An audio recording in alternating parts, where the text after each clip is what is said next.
Hello everybody, welcome back to the channel. So पिछले videos मैंने already normal resident क्या होते हैं मैं ऑलरेडी ये बता चुकी हूँ।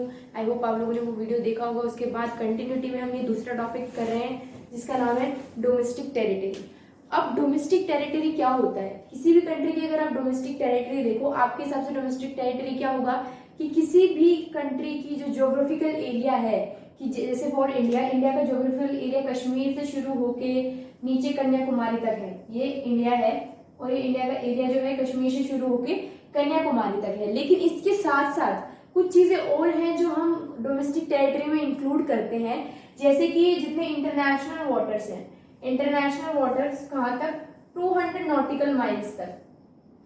200 नॉटिकल माइल्स तक वो भी इंडिया का पार्ट है। जो भी चीजें 200 नॉटिकल माइल्स में हो रही है वो भी इंडिया की डोमेस्टिक टेरिटरी में काउंट अप होंगी। और जितना भी इसका एयर स्पेस है, मतलब कि अगर कोई प्लेन उड़ रहा है इसके ऊपर से, वो भी इंडिया का ही पार्ट माना जाएगा, इंडिया की डोमेस्टिक टेरिटरी का ही पार्ट माना जाएगा। तो कौन कौन सी चीजें हैं जो हम इसमें इंक्लूड करते हैं, किसी भी कंट्री की डोमेस्टिक टेरिटरी में इंक्लूड करते हैं? Ships and aircraft owned and operated by normal residents between 2 और मोर कंट्रीज। मतलब कि कोई भी शिप्स हैं या फिर कोई भी एयरक्राफ्ट हैं या जो 2 कंट्री के बीच में ऑपरेट हो रही है, तो वो किसकी डोमेस्टिक टेरिटरी मानी जाएगी? जिस कंट्री का वो प्लेन है। फॉर एग्जाम्पल एयर इंडिया आप ले लीजिए, एयर इंडिया का एग्जाम्पल ले लीजिए। एयर इंडिया की प्लेन्स हैं। अगर ये चाइना और इंडिया के बीच में अपनी फ्लाइट्स, अगर ये इंडिया और चाइना के बीच में फ्लाइट्स कैरी ऑन करती हैं, मतलब इंडिया से पैसेंजर चाइना पहुंचाती है, चाइना से पैसेंजर इंडिया पहुंचाती है, तो ये किसकी डोमेस्टिक टेरिटरी का पार्ट माना जाएगा? ये इंडिया की डोमेस्टिक टेरिटरी का ही पार्ट माना जाएगा, ना कि चाइना की डोमेस्टिक टेरिटरी का। दूसरा पॉइंट है, ये हो गया। अब दूसरा पॉइंट है fishing vessels, oil and natural gas rigs operated by the residents of country in the international waters. मतलब कि क्या, पहली मेन चीज क्या है? रेजिडेंट्स। याद रखना है हमारे रेजिडेंट, इसमें भी मेन चीज क्या है? हमारी नॉर्मल रेजिडेंट्स कैरी ऑन कर रहे हैं। नॉर्मल रेजिडेंट का टॉपिक मैं ऑलरेडी समझा चुकी हूँ, इसलिए मैंने वो पहले समझाया, क्योंकि इसमें ये पॉइंट्स आपको समझ में नहीं आता अगर आपको नॉर्मल रेजिडेंट होता क्या ये नहीं पता होता तो दूसरा पॉइंट क्या आता है? Fishing vessels. मतलब कि जो लोग फिशिंग करते हैं वो लोग, उन लोग की जो वेसल्स है, ऑयल से नेचुरल गैस रिग्स है। मतलब कि क्या होता है कि बड़े बड़े नेचुरल गैस को एक्सट्रैक्ट करने के लिए हम लोग क्या करते हैं? रिग्स लगाते हैं ताकि हम एक्सट्रैक्ट कर सके जमीन से नेचुरल गैसेस। तो वो हम इंटरनेशनल वाटर्स में लगाते हैं, तो इसलिए वो उसी कंट्री का पार्ट माना जाता है जिस कंट्री का वो बिलोंग करते हैं। जैसे इंडिया के, अगर हमने इंडिया के नेचुरल गैस रिग्स वगैरह लगाया, या इंडिया के फिशरमैन जो हैं वो जाके इंटरनेशनल वाटर्स में 200 नॉटिकल माइल्स तक इंटरनेशनल वाटर्स में क्या कर रहे हैं? फिशिंग कर रहे हैं, तो वो किसकी डोमेस्टिक टेरिटरी हुई? वो इंडिया की डोमेस्टिक टेरिटरी का ही पार्ट माने जाएंगे। और वो रेजिडेंट भी है, तो ऑब्वियसली बात है वो इंडिया के नॉर्मल डोमेस्टिक टेरिटरी का पार्ट माने जाएंगे। तीसरा है embassies, consulates and military establishments of a country located abroad. मतलब कि हमने ऑलरेडी नॉर्मल रेजिडेंट की टॉपिक में ये पॉइंट ऑलरेडी हमने डिस्कस किया है कि जितनी भी एम्बेसीज हमारी होती हैं वो हम अपने देश का ही पार्ट मानते हैं जिस देश से वो बिलोंग करती हैं। तो इधर एम्बेसीज और कॉन्सुलेट्स या मिलिट्री जितनी एस्टैब्लिशमेंट है वो भले अब्रोड लोकेटेड है, लेकिन तब भी वो किसका पार्ट है? हमारी इंडिया की डोमेस्टिक टेरिटरी का पार्ट है। डोमेस्टिक टेरिटरी का मेन मीनिंग आपको समझ में आया है कि डोमेस्टिक टेरिटरी मतलब इंडिया में जो भी चीजें इंक्लूडेड है, जितना भी ज्योग्राफिकल एरिया जो इंडिया का है, और 200 नॉटिकल माइल्स तक इंटरनेशनल वाटर्स, वो भी हमारे इंडिया की डोमेस्टिक टेरिटरी में काउंट होते हैं। और इसका जितना भी एयर स्पेस है वो सब भी किस में काउंट ऑन होता है? हमारी इंडिया की डोमेस्टिक टेरिटरी में ही काउंट ऑन होता है। अब हम देखते हैं इसके कुछ क्वेश्चंस। तो कुछ क्वेश्चंस हैं, इसमें हमें ये बताना है कि जो डोमेस्टिक टेरिटरी है, कौन कौन से पॉइंट्स हैं जो इंडिया की डोमेस्टिक टेरिटरी में काउंट हो रहे हैं, इंडियन डोमेस्टिक टेरिटरी। उसके हिसाब से हमें ये क्वेश्चन सॉल्व करना है कि कौन कौन सी चीजें जो इंडिया की डोमेस्टिक टेरिटरी में इंक्लूड होंगी।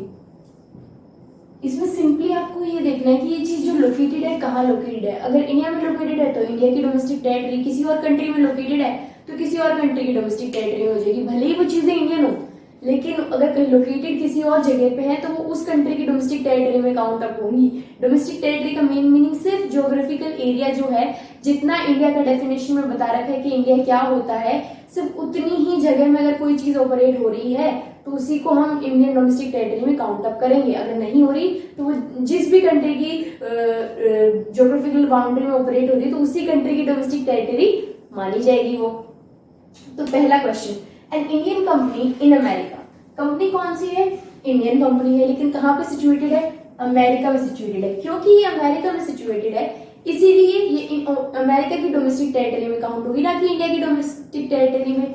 सो ये इंडियन डोमेस्टिक टेरिटरी में काउंट नहीं होगा।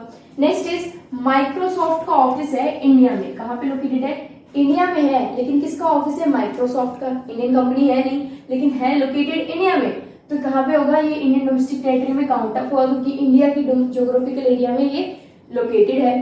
Third is company in India owned by Japanese. एक कंपनी है जो इंडिया में लोकेटेड है, ओनर उसका कौन है? एक जापानीज है, उसका ओनर जापानीज है, लेकिन जो एक कंपनी है वो लोकेटेड कहाँ पे है? इंडिया में। क्योंकि ये लोकेटेड इंडिया में है तो अपनी ज्योग्राफिकल टेरिटरी में इंक्लूड होती है, तो ये इंडियन डोमेस्टिक टेरिटरी में इंक्लूड होगी।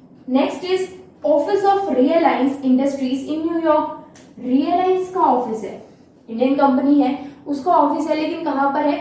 न्यूयॉर्क में है। क्योंकि ये न्यूयॉर्क में है तो ये इंडियन उसमें काउंट नहीं होगा, डोमेस्टिक टेरिटरी में काउंट नहीं होगा इंडिया की, ये न्यूयॉर्क की डोमेस्टिक टेरिटरी में काउंट होगा।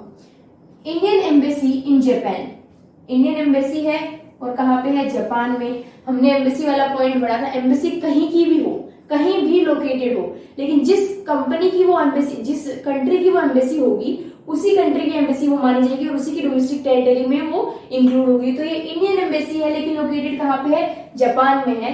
तो ये इंडियन डोमेस्टिक टेरिटरी में इंक्लूड होगी या नहीं होगी? ऑब्वियसली बात है इंडियन डोमेस्टिक टेरिटरी में इंक्लूड होगी, हमने जो पॉइंट देखा था उसके अनुसार। Next is branch of SBI in China. किसका ब्रांच है? SBI, state bank of India का ब्रांच है, लेकिन कहाँ पे लोकेटेड है? चाइना में लोकेटेड है। क्योंकि ये चाइना में लोकेटेड है, इंडिया की डोमेस्टिक टेरिटरी में आता नहीं है, तो ये चाइना की डोमेस्टिक टेरिटरी में आएगा और इंडियन डोमेस्टिक टेरिटरी में नहीं इंक्लूड होगा। Seventh point is Tata rented its building to Google.